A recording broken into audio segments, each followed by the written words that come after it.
thousands of trans rights protesters marched through central London days after that bombshell Supreme Court ruling on the definition of a woman.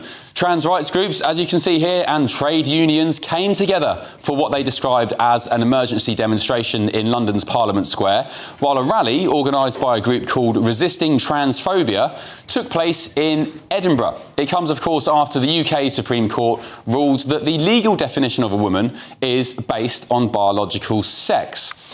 Well, let me tell you, GB News went down there today to hear from protesters, and as you can imagine, some were somewhat hostile to our team. You just needed to see some of the placards they were holding to sense an angry tone. One read, and just to warn you, some of you may find this offensive, it read, "The only good turf is a dead turf." Another said, "Transphobes, fix your hearts or die," as you can see here if you're watching on telly. And this lovely placard said that Wes Streeting, the Health Secretary, had blood on his hands. Now look, despite this, here at GB News, of course, we wanted to hear from both sides of the argument, as we always do. We wanted to hear what they had to say about that landmark ruling. And given we'd heard plenty from the winning side this week, we also wanted to get a different opinion how the other part of society directly affected by this felt. And as we have done all week across the channel, that's what we endeavoured to do today. However, some of the protesters there today weren't so keen on GB News and indeed free speech. Did you say GB News? Yes. Yeah. Oh, sorry. Between us GB and everyone, News. so people can get through who are involved and not involved in the protest, to keep people out of the road, just for safety. That's fine, but we want to keep people moving. GB News off our streets, you ain't going to talk to anyone. Don't speak to GB News! Don't speak to GB News! Don't speak to them! Don't talk to GB News! GB News! GB News! GB News!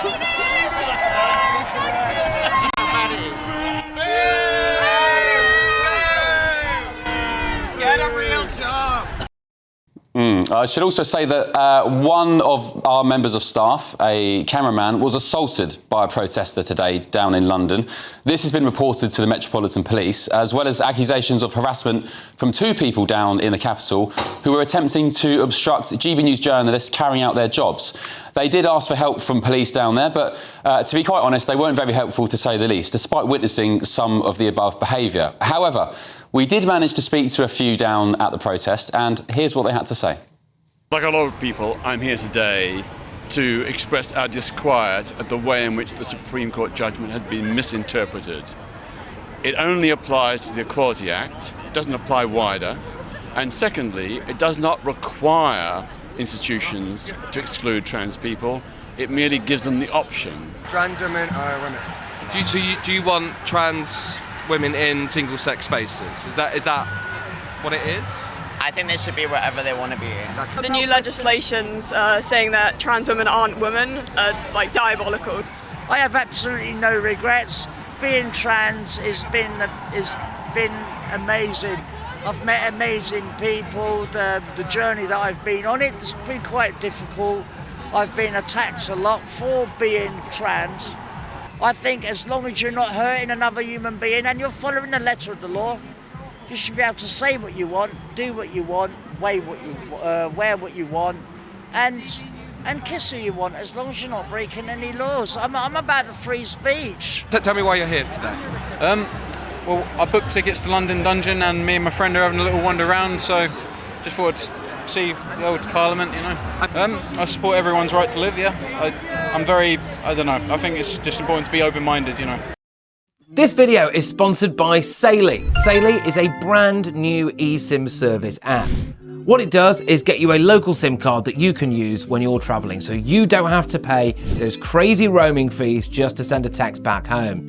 They've got eSIM plans in over 160 countries and 8 regions, so pretty much wherever you're going, they'll be able to make sure you're connected. So how does it work? Well, all you've got to do is hit our link in the description to download the app. It will work on iOS or Android. Buy a plan, you can choose the best time frame for you, and then just install the eSIM on your phone. When you land at your holiday destination, you can activate your plan instantly. Saily eSIMs only ever have to be installed once, so when you go on your next trip, You just buy a plan for a new country, turn that eSIM back on, and just like that, you could be watching the GB News YouTube channel. You can be connected anywhere you go, and you don't have to deal with patchy Wi-Fi in your hotels. So get sorted for your next trip by downloading Saily using the link in the description below, and if you use our code NEWS at checkout, you'll get an exclusive 15% discount on us. All right, I'm joined by former Olympic swimmer Sharon Davies, and indeed not just Olympic swimmer now, Sharon, in my view, a heroic women's rights campaigner. Thank you for your company this evening.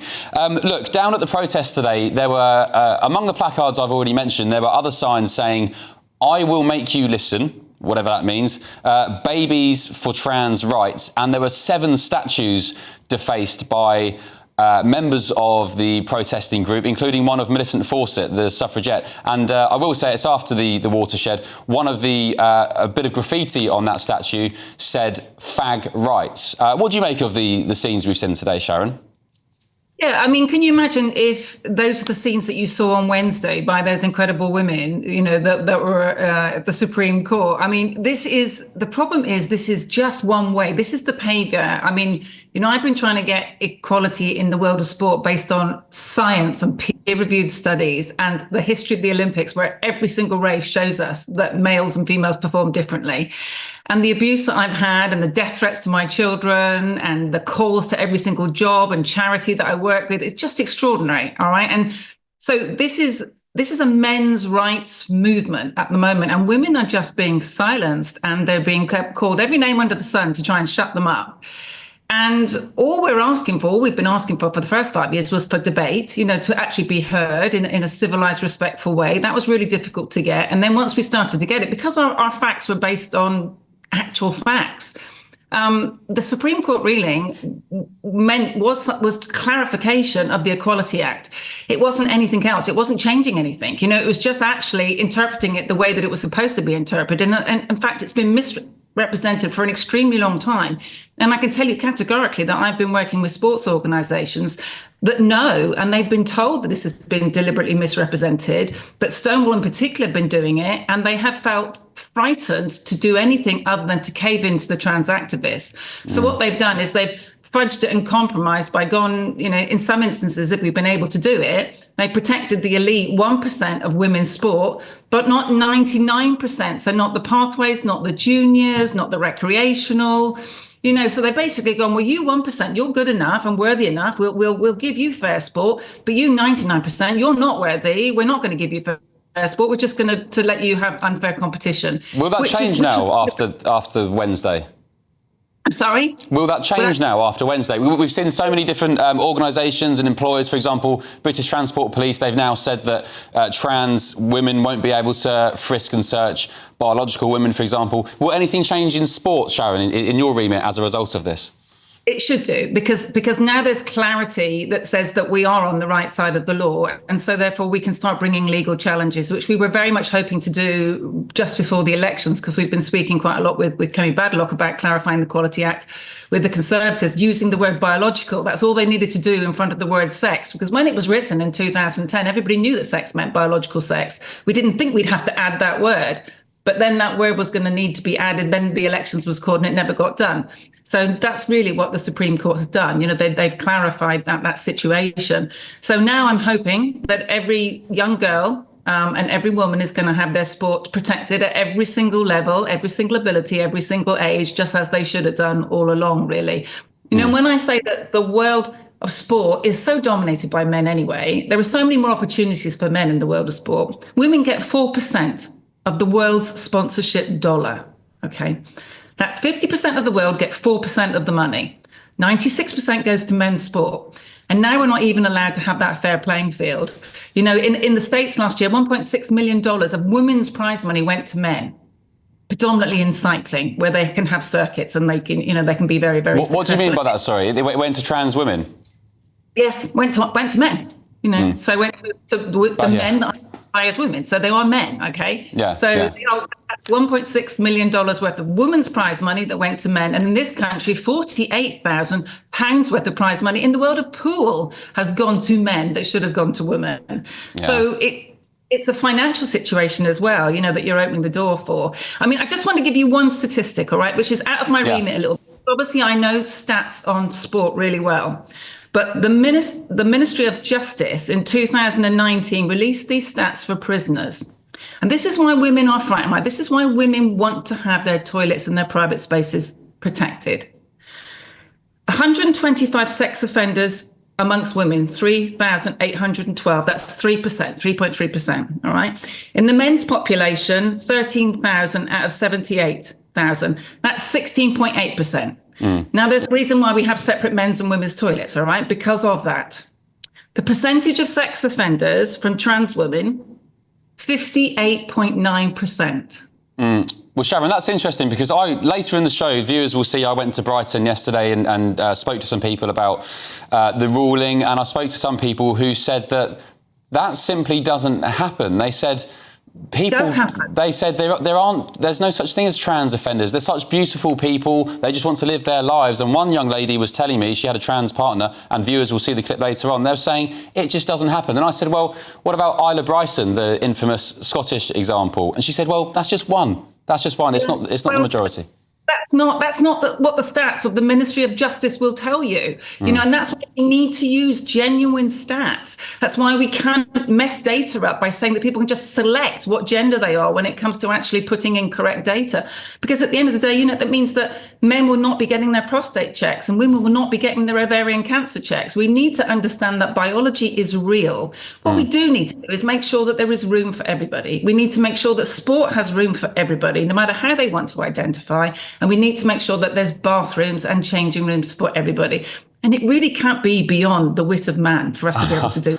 I know, it seems such a... When you really simplify the debate, it just seems so juvenile. It's just make a third toilet, make a third changing room where people can congregate. You make a unisex changing room alongside women's spaces where they can go and live their lives with dignity and privacy as well. Just finally, Sharon, after seeing these kind of placards today at the protest in London, we've already gone through them. I won't repeat them. Are you fearful as a TERF? Are you fearful for your safety? I mean, I've got pretty thick skin, and I've, you know, I made my choices, and I decided that was either all in or all out, so I was all in. It was difficult when you get threats against your children. That really does tend to hurt quite a lot. What I would say is you used the word juvenile then, and I think today was extremely juvenile. You know, to stand there peeing all over statues and graffitiing statues that were all about women's rights. I mean, this particular woman fought really hard for divorce, for education, for employment rights. You know, she did wonderful things for women. How can you be someone who could call yourself a feminist and do that? Yeah. Sharon, thank you for being so eloquent as always. I really appreciate your company and your expertise, and hopefully we catch up soon. Have a great Easter weekend with you and your family. Bye. See you. Right, let's get the thoughts of my panel now. Journalist and communications advisor Linda Jubilee, the former Met Police detective Peter Blexley, and the former Labour advisor Matthew Larser. Good evening, panel. Good evening. Happy Easter weekend. Happy Easter to you. Happy Holy Saturday. Have you filled your boots with chocolate today? Never it's tomorrow, isn't it? It's tomorrow. Sorry, sacrilege. I apologise. Right, let's talk about more pressing matters. Matthew Larser, what did you make of the scenes? Well, first of all, the Supreme Court ruling, we've covered it a lot this week, but also the scenes today in central London. Yeah, I mean, look, I thought the scenes were, you know, highly regrettable. I mean, even if you agree with the point of view of the protesters, as Sharon was saying there, you know, attacking the statue of Millicent Fawcett, a feminist icon, legend, is just not is not the way to do it. Now, the protesters would say there's a lot of anger out there. I know people who went on the protest. I don't necessarily agree with them, and I hope that they weren't the ones who were defacing statues. Then there is a concern from the 8,000 people who have gender recognition certificates. That's 8,000 people in the 20 plus years that it's done, about what, you know, and these are people who, this is not, you know, anybody just deciding that they want to change their gender. This is people who went through the processes enshrined in law. What's going to happen to them now? Where will they go when they're put into hospital, etc. I think you can understand those concerns, and what we need is a sensible debate on all sides. But what we saw today wasn't a sensible debate. Yes, it was anger, but it was just channeled in a really, really unconstructive way, and you know, and it just did the harm of the cause of trans people harm. Linda, as the sorry, I should have gone to you first as the lady on the panel. Sorry, no mansplaining. that's two gaffes within 15 minutes. Let's carry on as we intend. What do you make of today? What I think is, you know, to reference what you said, Matthew, daubing with paint the statue of Millicent Fawcett, who was one of the leading suffragists, is so deplorable in any circumstance. But in this circumstance, it is absolutely absolutely defeats me. I cannot weave any logic into it at all. I mean, those suffragists, at least 2 of them died for what they believed in. They were force-fed in prison with rubber hoses because they refused to eat. They played a notorious cat and mouse game with putting them into prison, getting them out again, arresting them as soon as they left prison. And we see these people today daubing that statue. I mean, as a feminist myself, which is what I am, I found that absolutely deplorable. Yeah, horrible scenes. Peter Blexley, lots of people down there today, I mean, a few of them were carrying Palestine flags. And I didn't go down there myself, a colleague did, but looking at the footage and also the quite hostile response, it reminded me of all my run-ins with the Palestine lot over recent months. Why are they so aggressive and hostile? I know Matthew Larser says that it's an important issue, some people consider it life or death, but why do that side of the argument on all things always end up being so aggressive? Because they're infantile cretins. That's why. When I was coming here this evening, one of them put a poster scribbled on cardboard, right, and they'd stuck it near the entrance to the underground station that I walked down, and they were blaming the Labour Party for this. It was Labour has abandoned all women. You see, these stupid numbnut idiots don't even realise where the rulings come from.